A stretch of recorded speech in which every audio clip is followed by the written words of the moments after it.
Hey everybody, coming at you again. In the midst of just finding out that Robert Redford has passed. Um, wow, what an absolute legend, and he will definitely be missed, and definitely be a hole that Hollywood will not be able to fill. Thank you for so many iconic roles, Mr. Redford, from Barefoot in the Park, Indecent Proposal, The Sting, the Great Waldo Pepper, on and on of the movies. The Natural, naturally. So many things to think. Um, gonna review for you Downton Abbey, which I went to see last night. Would have done it last night again, coming from my house instead of my car. But I walked to the movies once again, which is 3 miles there, 3 miles back. Got in about 12:30 in the morning. And the reason is kind of petty but funny, I guess. The place I live, there's this really big, nice parking spot that everybody who lives here tries to struggle to get and obtain. And when you get it, you hold on to it, probably just for clout. But yesterday, I got that spot, and I'm like, at least for 24 hours, I'm going to hold that spot. I'm going to walk to the movies. So, anyway, I think that's a great idea for kind of the pettiness and high-mindedness of the families in Downton Abbey and how they get treated in this one. So, do I think you should go see Downton Abbey? If you were a Downton Abbey fan, absolutely. This is the perfect way to say goodbye to a legendary series and a legendary cast. Um, there's so much Maggie Smith love in this that you can't help but just well up with emotion.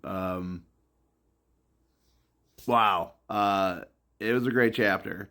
And I think what I kept thinking about was the references in the film to time changing and things changing. And one of the great lines in the film is, "Our life is a book written in chapters."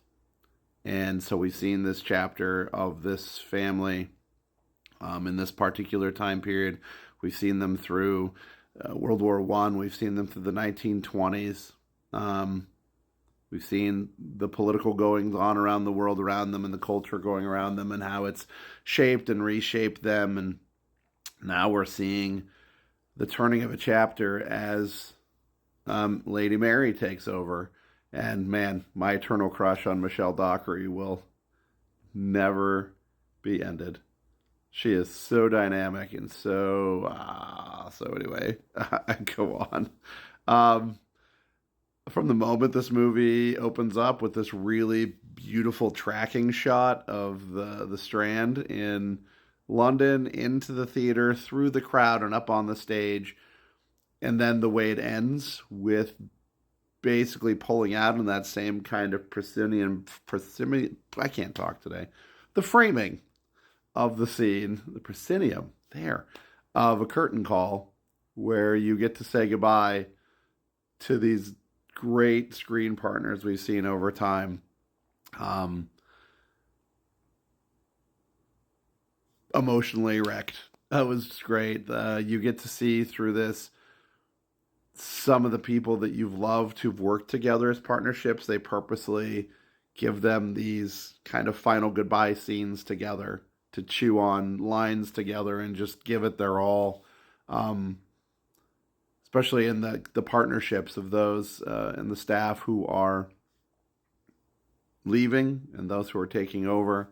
I don't want to give too much away of characters and what they're doing, but so that we know that the next house will take over. And we see that despite the upstairs, downstairs nature of this all, it's all about family, and they all exist as a family. And also looming over this is what we know is about to happen as we're heading into the 1930s. So they leave us wondering, like, what's the next chapter for this family at Downton Abbey? And we already know in hindsight what's coming.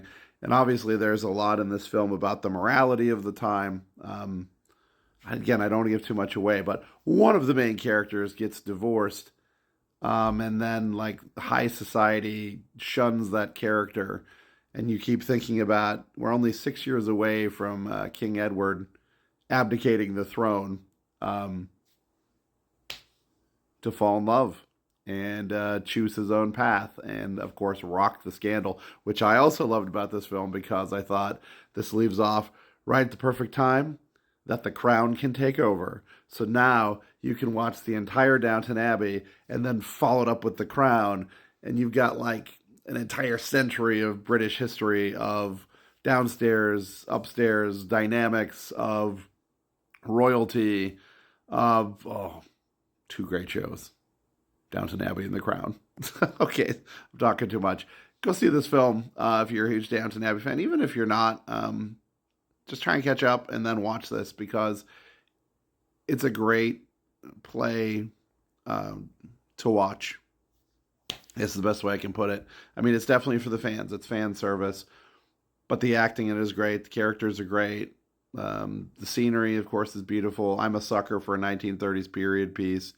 You know, from the London sets to the Downton Abbey set itself to the county fair. Masterclass. Well done, everybody. Well done. I'm a huge fan of Hugh Bonneville. I thought he did a terrific job in this. Paul Giamatti plays a great character. So go see it.